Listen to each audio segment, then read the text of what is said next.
Hello, and welcome to the Designing with Love podcast. I am your host, Jackie Pellegrin, where my goal is to bring you information, tips, and tricks as an instructional designer. Hello, GCU students, alumni, and educators. Welcome to episode 34 of the Designing with Love podcast. Today, I have the pleasure of interviewing Dr. Matthew Metzgar, an expert in higher education and the author of a new book titled The Overnight Educator, Transform Your Courses in 24 Hours. Welcome, Dr. Metzgar. Hi, Jackie. Thanks for having me. Thank you. So, would you mind telling us a little bit about yourself? Sure. I'm a clinical professor of economics at the Bell College of Business at UNC Charlotte.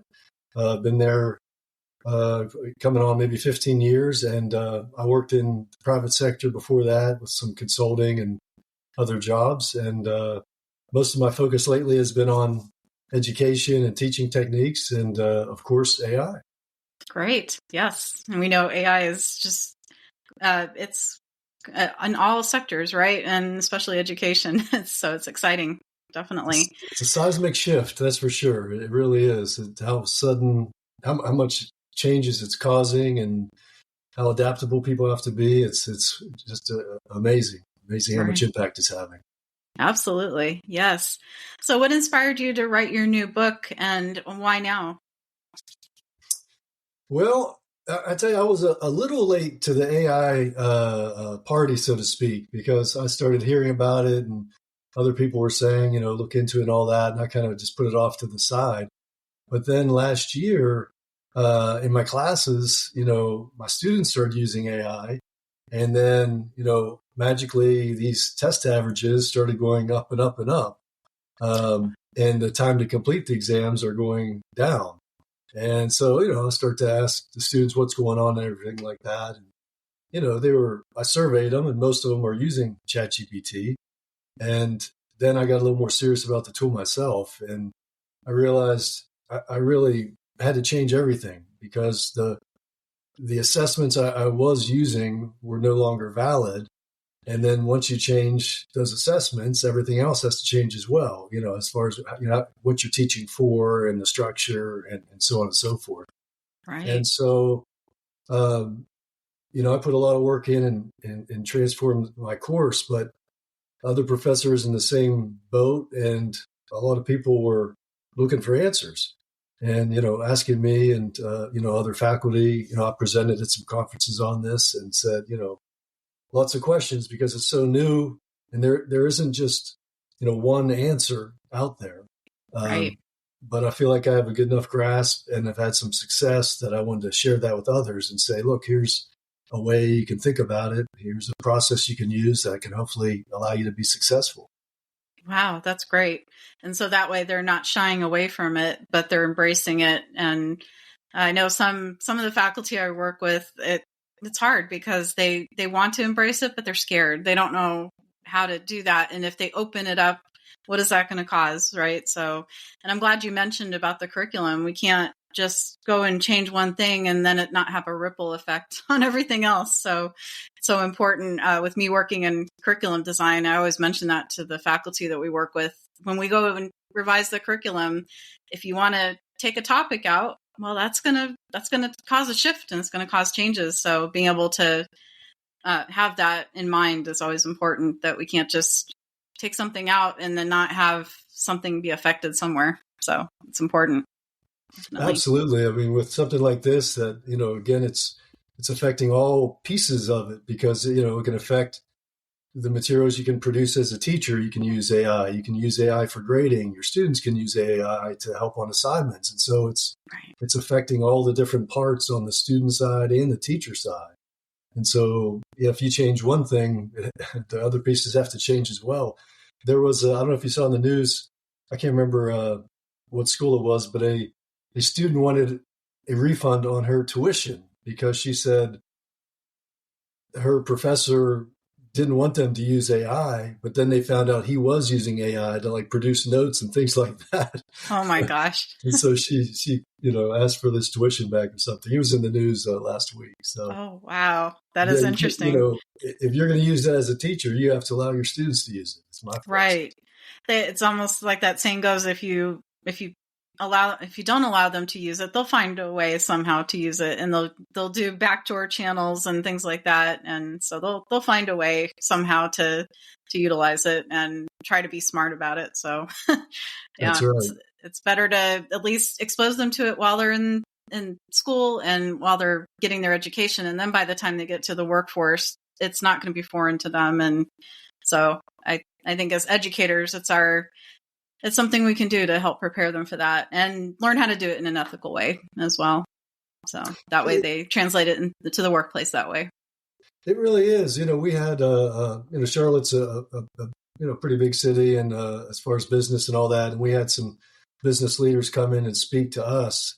And so, I asked, are you guys using AI in your companies? And they all 100% said yes. So it's not theoretical or this is something we're going to do in a few years.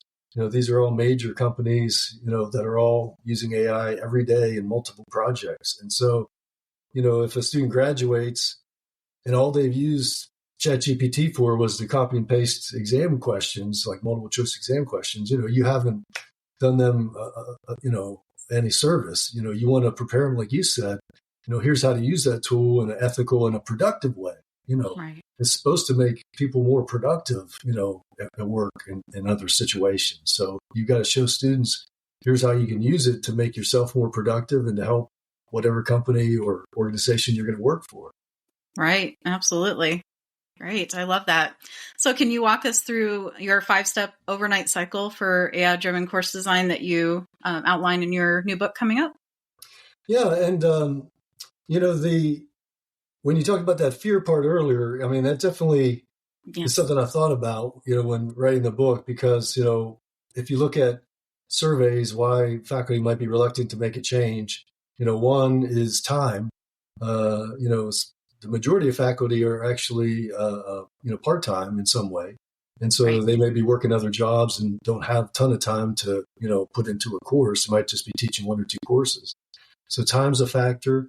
The way you've done things is a factor. If you've been teaching this class for 20 years a certain way, you might be reluctant to change. And then 3, like you said, the fear part, what do I do with this?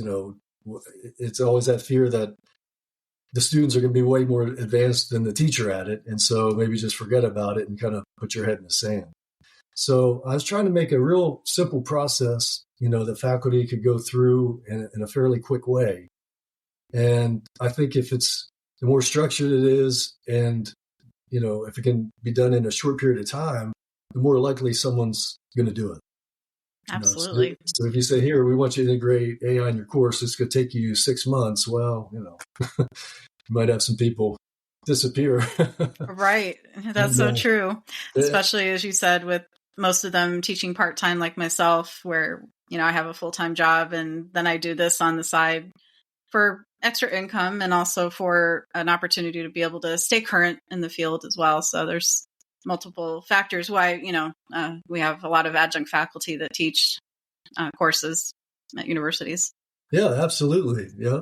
And so definitely a lot of thought about designing that product, so to speak, for that audience. But yeah, as far as the 5 steps, it's a little bit of backwards design from Grant Wiggins. He called it Understanding by Design. I don't know if you're familiar with it. Probably some of your listeners are, but I always was a fan of his. And I think he passed away in 2017 or something. But he had a lot of writing and books and a lot of great ideas. And so that backwards design, it always stuck with me through the years as a good way to think about your curriculum or your class, is start with the end goal in mind. Right. And so that end goal is like we talked about, students are going to graduate and go to work for an organization or company and be expected to use AI right away. Most of these jobs are using AI now. If you look at Microsoft did a survey last year and showed, the majority of workers, I don't know what was 75, 80% are using AI. And I'm sure it's gone up in a year since. I think the new report will come out soon this year. So they're entering that environment where AI is part of it. And so you got to train them for that. So that first step is looking at the skills in demand. And coincidentally, you can use AI, ChatGPT, whatever tool you want to help you do that. And so if you're teaching, like in my case, economics or different course, biology, chemistry, whatever, you can just go into ChatGPT and say, ChatGPT has that deep research capability, depending on your plan or whatever. Right. But you could say, survey current job ads and tell me what are the main skills in demand, not just AI, but just, all the main skills. And so, you can do that fairly quickly. And what you'll find often is that, yes, AI and technology is in there, but as AI has become able to do some of these quantitative things, those other skills about, presenting, communicating, working with others on teams, kind of those like evergreen type skills have become even more important. And so, if you pull up a job ad, today for whatever this is, a biologist, there'll be all the biology part in there, but it's also a lot about communicating, presenting, using, Microsoft tools and things like that to present, so on and so forth. Right. So that's step one, is figure out, your graduates are going to finish and go into what type of jobs. You can also try to speculate a bit and say, all right, well, that's what they may need in 2025, but what about these students that are freshmen or graduate in 4 years? And you can try to have a little bit more of a future focus. That involves a little more risk and speculation because no one knows for sure, what the job market will look like in 4 years. Yeah, it can be hard to predict the future. Yeah. Exactly. But I mean, I would say still those at least core elements about communication, teamwork, and so on and so forth, self-directed learning are going to be there, forever. Right. Those key soft skills, right, that they need. Definitely. Yeah. And so that's step one. Again, so then you come up with the skills in demand, current and future. And now you're looking at designing the tasks, right, that will, mimic or be similar to those. And this is where it's really changed because the class I teach, it's technically, historically been a lot of like quantitative work, so like find this optimal price or calculate this cost. And so students would do that. Well, now AI can do all that very quickly. And so a lot of that quantitative work has been kind of like outsourced, so to speak. Oh, wow. And so now you have to look at, okay, you become almost the evaluator of the AI results. You're making sure it's true. So you could say, all right, calculate this elasticity. And it gives you this number. But it may not be right. AI can make mistakes. So you don't have to necessarily do the calculation, but you have to know whether it's correct or not. And then if it's incorrect, obviously come up with the right number. Oh, so helping students to disseminate the content that's coming out of AI and whether it's correct or not. Wow. Definitely. And it's definitely not always correct. I mean, I've done some things, like sample calculations I'll put in there, calculate this, calculate that. Don't give me a wrong number. And then, I'll write back, this is not correct. And then it'll write back, will think and be like, oh, yeah, you are right. So hold on, let me recalculate. Yes, I've done that too. I've had it do things and I'm like, that's not right. And it'll say, oh, I'm sorry. Let me try that again. That's right. It's almost like you're having a conversation with the tool. It's pretty interesting.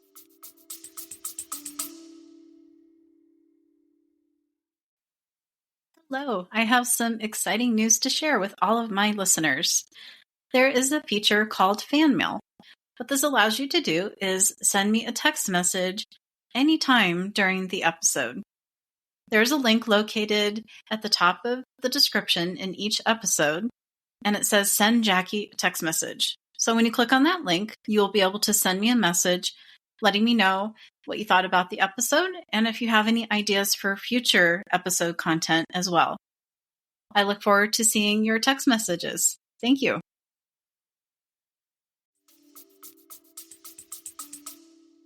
I was going to say, at least it's polite, right? It just Right.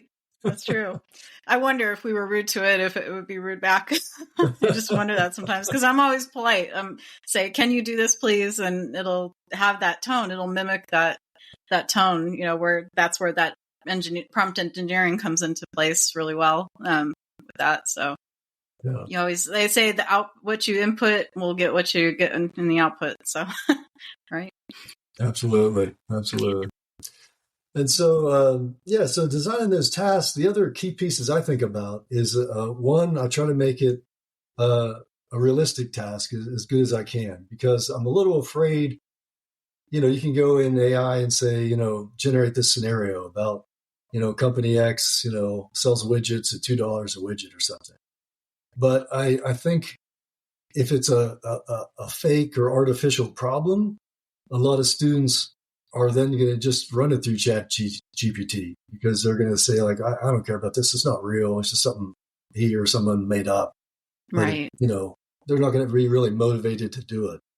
And so I've found that the more realistic problem I can make, the more likely students are to actually try it and not just totally outsource it in some way. Like I just gave a task when the semester ended, and I ran it through ChatGPT myself to see what it would give, but I did not have any student groups submit that answer. Oh, wow. And that's because I think they perceived that task to be valuable, saying, hey, this might be something I would actually do in work at some point. So it'd be a good idea for me to try it now, because it was a real task. But if it was just fake, make these widgets or something like that, I think the motivation is going to fall and the odds of cheating, so to speak, go up. Wow, that's amazing. Yeah, and you're taking it beyond a textbook and putting it in real life for them, and something that they can imagine themselves having to face, right? A real problem or it's situation where they have to come up with a solution in a company. Yeah, that's great. Yeah, absolutely. I mean, it's like if you want to, whatever, learn how to ride a bike or something, and if someone tells you just, you know, pedal on a stationary bike, then you might, that's not going to help me, right? I want to learn how Right. to ride a bike out on the street or on the mountains or whatever. So, you want the practice to be as similar to the real as you can get. So, I pull stuff, from the news, like the week I'm making the assignment, so it might be something that happened 2 days ago, and I'll pull it and make a task out of it. And that way there is no history that someone did this, someone solved this problem 10 years ago or something, it's brand new. It's right out there now. Wow, I love that. That's great. So one with the task, I think one about making them realistic and having them in a good context. And then two, giving them at least the option to work with others. Because again, if you look at work situations, most work now involves other people, whether it's in person or, virtual. And so when the semester starts, the first task, I assign the groups of 5. And then because people may not know each other and all that. But then tasks after that, then I open it up and say, you can kind of, what in economics we call vote with your feet, but you can move. You can, leave a group and start a new group, or you can go to a smaller group, or you can work by yourself or whatever. But at least give that initial chance for everyone to be in a group. Maybe it works, and so on and so forth. And then, if people are unhappy, I give them the option to work in different ways. But, I now that I'm saying this, I should probably calculate what % of people stayed in the groups, but I'd say it's pretty high. Definitely over half. I'd probably say 2/3 of people choose to stay with the group, even though they don't have to. Obviously, it can be easier because you can spread the workload. Right. But two, I think you can end up with a better project or product output by working with others than just yourself, usually. And so, again, that's giving them more of a realistic scenario that, hey, if you're at work and you're trying to accomplish X, it's probably going to pay off to get some people to help you with that. Right. Because otherwise it's a long slog on your own. And Yes. so I'm trying to get them to think about that as well. Right. So that they're not feeling like they have to do all of this in isolation when they get to to the workplace, because so much is about collaboration, and it's hard to accomplish anything big on your own in the workplace, right? It's always about delegating or like you said, bringing together a team of people that can come up with a solution together and work on that task together as well. Absolutely. Yeah, that's great. And then let's see, the third step is supporting the learner's development. And that's where kind of the typical teaching, so to speak, would come into play, where, whatever classroom setup you have or an online setup through an LMS and all that. But I'd say the other piece, the biggest change to that with AI is that AI can help you develop all of these resources now to help learners on their journey. So, if you have notes on a topic that you yourself, the instructor, wrote, you can have AI turn that into a podcast. There's tools out there to do that. Or you can have it turned into a video. There's digital twinning now, maybe call it something different, but it's where you only have to record a couple minutes of yourself on video, and then you can give it a Word document, and it'll now create a video of you saying these things that you've never said. Oh, wow. Yeah, it's called amazing. A tool to link out there is HeyGen, HeyGen.com. Oh, I've heard of that. I've heard of HeyGen. I haven't used it yet, but I've heard of it. Yeah, it just creates a digital twin. And so you could have yourself talking about whatever, physics, biology, something you don't know nothing about. Of course, that wouldn't be good, but I'm just saying it's that type of tool, there's all sorts of tools out there like that. I said the one other cool thing about digital twinning is it can also translate what you say into a different language. Oh, I've heard about that. Yeah. Yes. And so if you're teaching a class, overseas or something, and you don't speak that language, you could, have it create a video of you saying your normal notes in that language for those learners. And so you can just create a whole bunch of resources quickly that you couldn't do before, with AI. You can create podcasts, notes, visuals, again, videos, digital twins, all sorts of stuff out there to help the learners get the material. Wow. So that opens up institutions that are doing online education, like Grand Canyon University, to be able to offer the courses to students that are outside of the United States too, more often. I've only had, I think, 2 students that have been outside the United States because they're in the military or they work on a military base or something like that. So it's been rare, but it would be nice to be able to tap into more of the international students abroad and get to learn from them and their culture and things like that, and how they perceive higher education where they are too. So it'd be neat for sure. Absolutely. I think there's tremendous potential for what you said, that can really open up a lot of doors and make it accessible to a lot more people than previously. Right.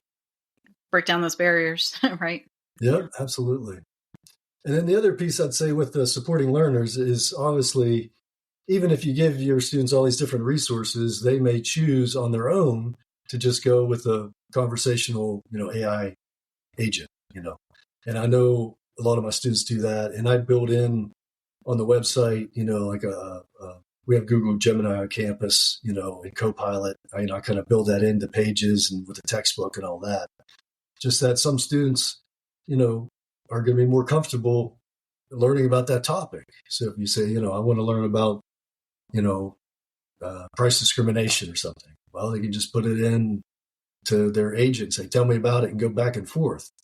And so I think the interactive content or setups like that obviously are going to be probably more palatable to students than a lot of the one-way stuff.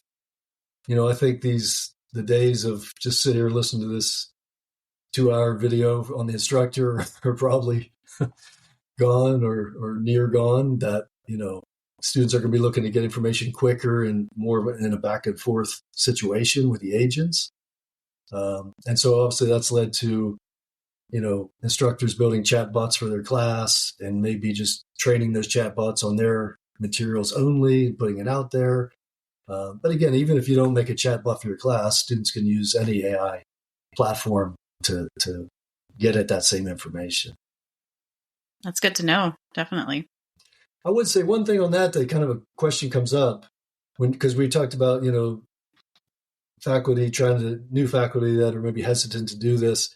And sometimes they might feel like, well, I have to make a chatbot for my class and I don't know how to do that. I would say that's not a requirement. If you aren't tech savvy and you don't want to do it or whatever, I would say just, skip it and let them use existing chatbots that are out there. Because you can create a chatbot to focus only on your, the materials that you have, that you've written or whatever. But in my mind, that's a little bit of what I'd call, like, in economics, like creating a monopoly. Mm-hmm. Like, in other words, I don't want the students to only be dependent on just the way I personally see things. I might explain it this way. I might think of it this way, but someone else may explain it this way. And in a chatbot, they're getting a different explanation. And so, like, for me, I did not train my chatbot on just my stuff. I just made a general, it's based off Copilot. And I would get different type of answers this semester than I would previously, and in a good way. Because before, it's like I was almost teaching them to think like me. And so the answers would be answers like I would produce. But, you want a little more diversity of thought, I think. And so you want diversity of sources. And so sometimes they give me an answer that really surprised me. And it's like, oh, that's cool. It's a different way of thinking of it. It's not wrong. It's just different. And so, sometimes I would be like, oh, that's cool. I'd learned something. So I think it pays to have more sources than just your own to the students. Because, again, each person's limited. You can only know so much. And it's better for them to get a diversity of opinions on something than just what the instructor says. Oh, I love that. That's a great way to look at it too when it comes to these types of tools, and that it's, you don't want to shoehorn them into one thing, but you want them to have that diverse way of thinking. I like that. That's great. Yeah. So definitely a factor. And let's see, the next step, provide efficient feedback. And this is something where a lot of faculty are going to start to worry.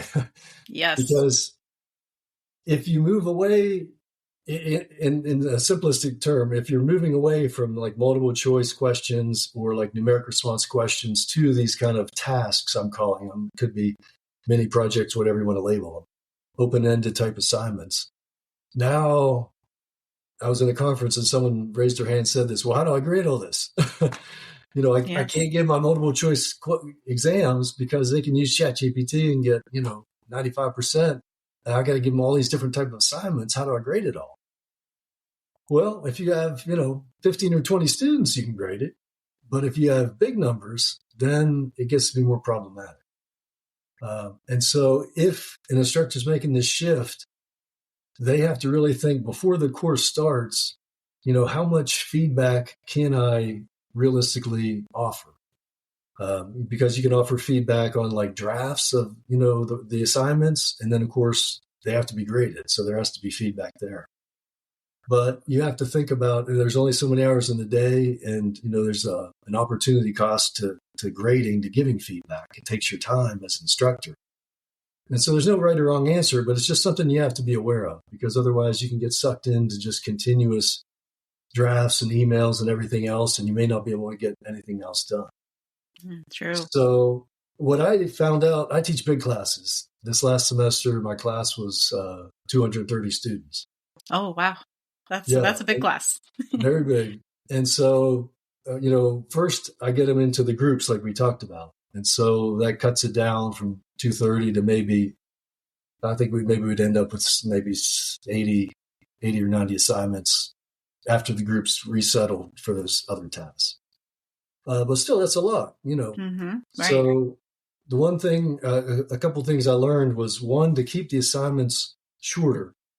And so when I assign these tasks, there's kind of steps to it, but I say the complete thing you submit, a PDF, we cap it at either 1 or 2 pages.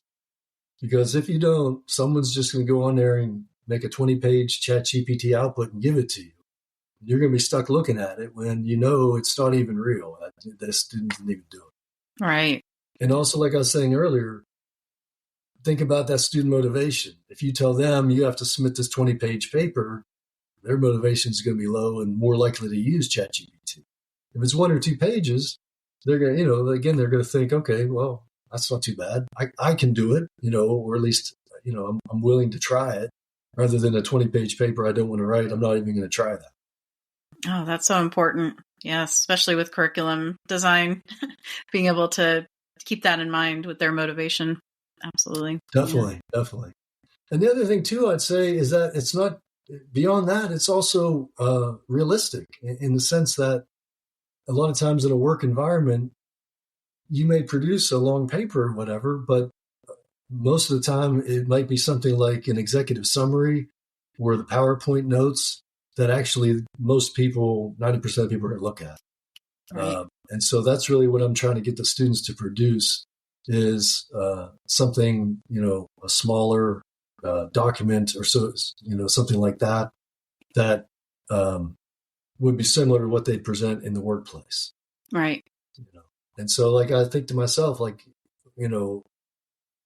where I work at the university, no one's ever sent, a 50-page paper for everyone to read because, one, they know no one's going to read it, but two, it's just not effective, right? So instead you get, memos and notes or PowerPoints and things like that.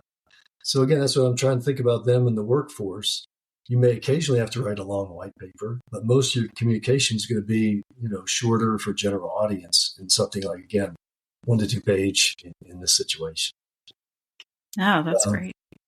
And so the other piece with the feedback then comes into, since it's open-ended task, grading it with some type of rubric. And we started with that, in January. You can use AI to create rubrics easily, just a couple seconds.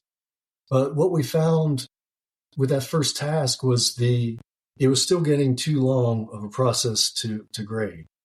And we'd have differing opinions, myself and the teaching assistants, on the actual grade a paper should get, because again, some of those rubrics do allow for subjectivity, so to speak. Is this a 3 or a 4 in this category?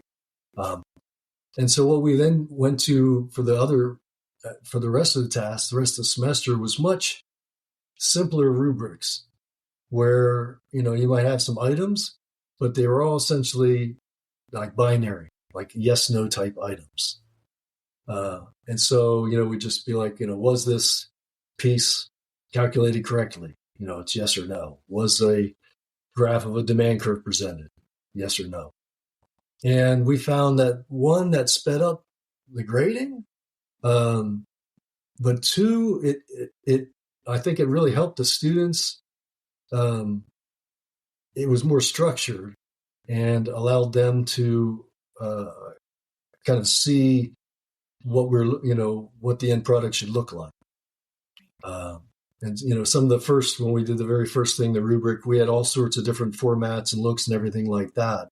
But as we simplified the rubric and cleaned it up, we were able to get a lot more good-looking papers out of it. And so it's kind of just like putting constraints on it, is the way I would think of it. That's a good example. I love that, how you can really utilize that AI to get those outputs that you're looking for. Oh, yeah.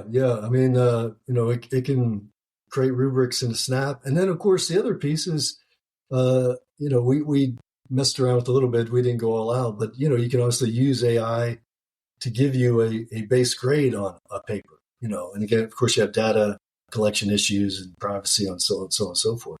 Right. But, there's solutions out there like Timely Grader where it can, run through the essays. I think they're trying to connect to Canvas, and so there'll be other companies soon that'll do that. But it's like the AI will do like a first pass grading. And then you as the human can come in and agree with that or not, change it, make your comments, and then, go through.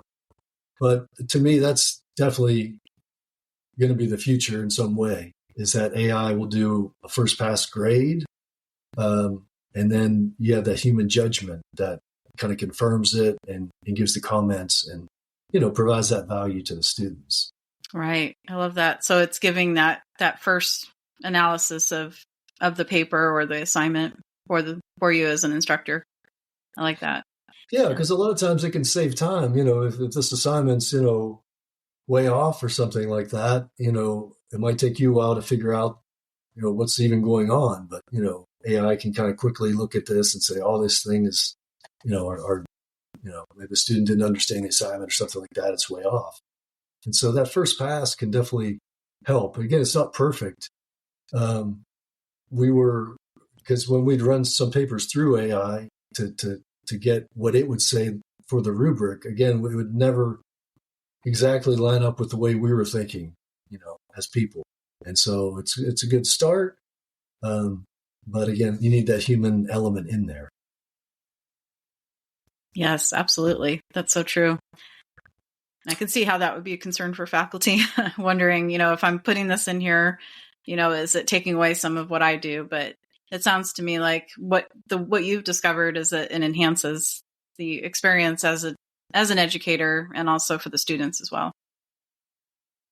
Yeah, I mean, to me, I think also we talk about in the book is AI has kind of shifted the role of the educator, whereas before it was more about, the educator was the expert in the content, and I'm going to, talk about the content and explain the content and so on and so forth.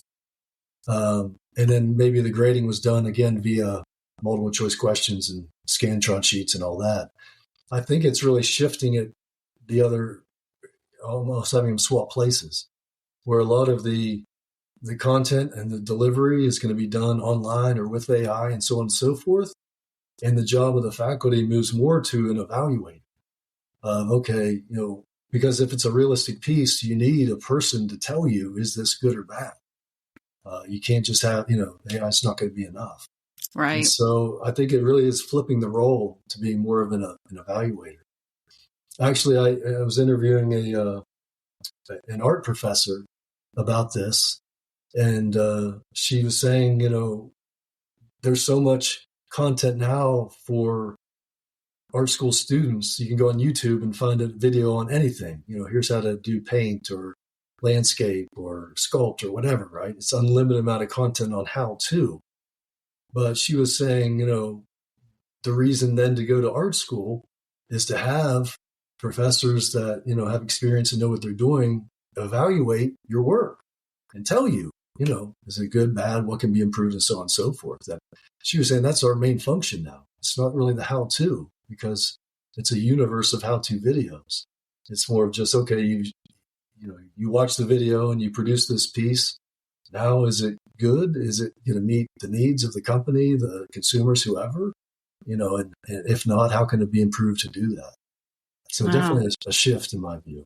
Yeah, absolutely. And the last piece of the cycle is just iterate and improve. And, the tools are changing so rapidly with AI and all that, each semester there's going to be new opportunity for learning and putting in new things, seeing what worked with students, what didn't. So just kind of a normal feedback process. But the only thing I'd say with that like, as far as, again, I don't want to scare off instructors from trying this out, is that you can have a bit of, like, I'll call it tool fatigue out there, because there's so many new tools, so many things coming out, so many changes. But you don't have to use all these tools. You don't have to do everything. You might just say, okay, this semester I'm going to add in one new AI tool or try one new AI thing I've never done before. Right? You don't have to try 10 things. Or you don't even have to, try anything new, but at some point you're probably going to need to update. So it can be done in small ways. And so when we're saying iterate, that doesn't mean every semester I've got to massively change this course and do all these things different. Once you got to make a shift and get AI in these pieces, the next semester should be relatively easy to kind of just, clean up and keep up with the current changes. And then, of course, the feedback from the students. Right. And then that way you can do that iteration from each semester, right? And see what needs to improve, what works well, what doesn't, and what needs to shift as well from each semester. Exactly. And that's what, I feel like this cycle is something you can use, before each term or course or whatever in a fairly quick way, because again, you can run and now and say, all right, spend 6 months, run some job ads and see, is there anything new or the skills in this more or less and so on and so forth. So you can do that. Then you can kind of go through your tasks and see, all right, are they matching with what's currently in demand? Do I need to update some of the tasks? Are my resources, you can check the stats and see, are students using like these things more than this? Do they like the podcast and not the videos, or vice versa? And then you can think about, the feedback, how much time did it take? Do I need to be more or less or more efficient with it, or can I give more feedback? And then again, think about, small things you can improve. But ideally, again, I'm trying to make a easily repeatable process that someone could do on a semi-regular basis. And that keeps them, up to date and with the times and producing good results for their students. Right. And I love how it's 5 steps. So it's not complicated. And I think that's great, especially for educators. Like you said, no matter if they've been teaching for 15, 20 years, or if they're just starting out, I think it's a really great process for them to be able to use at any stage in their teaching as well. Yeah, exactly. That's what, when I started writing the book, it's like, we initially had, just different chapters and chapter on this, chapter on that. And I was just like, the business instructor in me said, this has to be more structured. This has to be, step 1, 2, 3, 4, 5, to really get someone to follow through. In other words, a lot of times you might just read a book and then put it down and it doesn't do anything, right? But I'm trying to make a more actionable book that's saying, okay, just here's this process, go through it, and then you can get, again, up to date and get some good results. That's great. Wonderful. So as a final question as we wrap up, so what's one practical piece of advice that you'd give to an educator who's curious about AI but not sure where to start? Well, I guess it would depend, how often they're using AI themselves. Like some people are really heavy users of, ChatGPT, right? Use it every day or something like that. I mean, I use it for a lot of different tasks. So I would say if they haven't used any AI, to just start going on there and trying to use it for personal use, seeing what kind of value you can get from it. Ask questions and so on and so forth. I would think probably most people have at this point, at least experimented with it somewhat. The other thing, a small step could just be even asking their students, how do you use ChatGPT? And so trying to, again, get it more out in the open that, okay, this is a tool that probably 75% of the population uses, at least 80% of students use, and just making it more kind of like normalizing it, right? Okay, this is a tool. We know you use it. I use it. Everyone uses it. And now starting a conversation about that. Well, how can we maybe integrate it in this class, or what can we do with it? But I'd say that's this first thing, is just maybe some awareness, some transparency about it. Just saying, hey, this is a very powerful tool, right? Right. That can help you as students. It can help me as a teacher. It can help the businesses you work for. And so let's just start talking about it. Let's see what we can do with it. Yes, I love that. Yeah. And keeping an open mind about it and seeing where it'll take us. Absolutely. I love that. Well, thank you so much for going over the steps. That is very insightful, and your advice, because I think it makes it more manageable and something that instructors can they feel like they can tackle this and be able to integrate it into their curriculum and work with their students and not be fearful of it, like so many probably still are. So at least they can take those small steps and do some things where they don't, like you said, they don't feel like they have to learn every tool, but pick up the tools that they think are going to be useful and try it out. And that's the great thing, is we can experiment and see what works and what we need to improve upon. So that's the great thing about AI as well. It is. And, it's just, if you look historically, things that seemed kind of odd at first become, very, very commonplace. I was talking with someone and I thought, like the idea of Uber and Lyft, to think that I'm just going to press this button on the phone and a stranger comes and picks me up and takes me somewhere. If you would have told someone that before it happened, you'd think that's crazy. That's not going to be real. But of course it became real. And so, AI is going to change a lot of norms. And you just, like you said, you have to be open-minded to it and be willing to explore it and see where it can take you. Yes, absolutely. I remember as a kid watching the Jetsons and I thought, that's so futuristic. We're never going to get to that. But, now who knows, we could have flying cars in the next few years. So I think AI is going to really make a lot of things possible and provide medical breakthroughs and all these different things that they're talking about. So it's a pretty amazing adventure to see that where it's going to take us. So that's great. Absolutely. Great. Definitely. Great. Well, thank you so much for your time. And I am so happy that my students are going to be able, and others even around the world, this podcast does have a global reach. So I'm really glad that those around the world will be able to get a lot of great advice from what you've mentioned today. So thank you so much for your time. I appreciate it. Definitely. And I list some of the current tools on my website, overnight.education.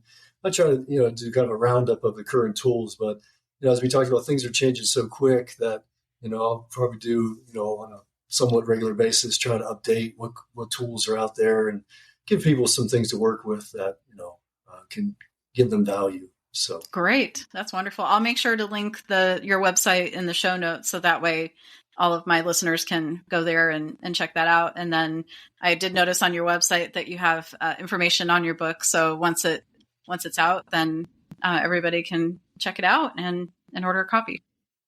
Yeah, excellent. Definitely. Great. Thank you. Appreciate it. Thank you for taking some time to listen to this podcast episode today. Your support means the world to me. If you'd like to help keep the podcast going, you can share it with a friend or colleague, leave a heartfelt review, or offer a monetary contribution.